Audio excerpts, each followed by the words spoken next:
In this episode, Ginko takes out one of his eyes, but don't worry, it's just a glass one.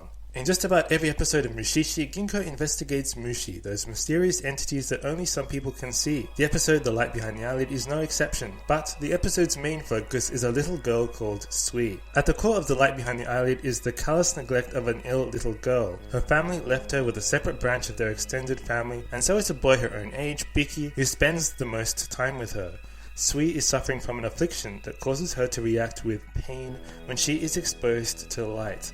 Thus, she spends most of her time in a dark shed. Biki's mother frets over letting her son play with a girl whose sickness is not understood, but she nevertheless wants the best for the little girl, telling Biki, keep supporting her so she doesn't lose the light in her soul as well.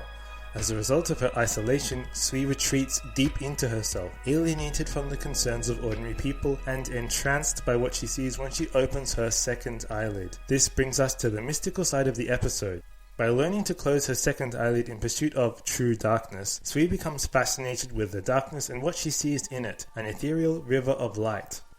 Ironically, it seems to be Sui's withdrawal into the deep darkness and her fascination with the river of light that allows her to encounter Ginko, who then comes for her. Through her mysterious connection with Ginko, Sui is able to help Biki when he catches her illness. Her own case is more complicated. Her eyes are ruined, and Ginko is only able to restore one functioning eye through some creepy Mushi magic involving his green glass eye. Ginko explains that the river of light is made of something different to normal light and is harmful to the eyes if looked at too long. After Ginko heals Biki, he says to the boy, "You spent too much time with Sui in the dark." He later says to Sui, "If you close your second eyelid for too long, your eyeball gets eaten by the darkness." So here there is an explicit mention of the dangers of retreating into isolation and darkness. Of course, it's worth asking, given how her family abandoned her and she was left to deal with her struggles largely alone, did she really have a choice? The core conflict of this episode reminds me of one of the most famous quotes of European philosopher Friedrich Nietzsche. "When you gaze long into an abyss, the abyss also gazes into you."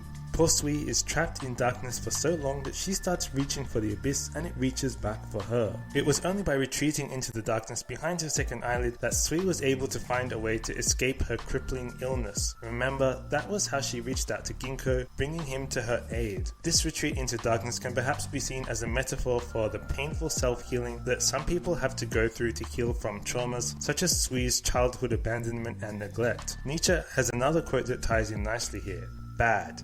What? Is he not going backwards? Yes, but you ill understand him if you complain about it. He goes backwards as everyone goes backwards who wants to take a big jump."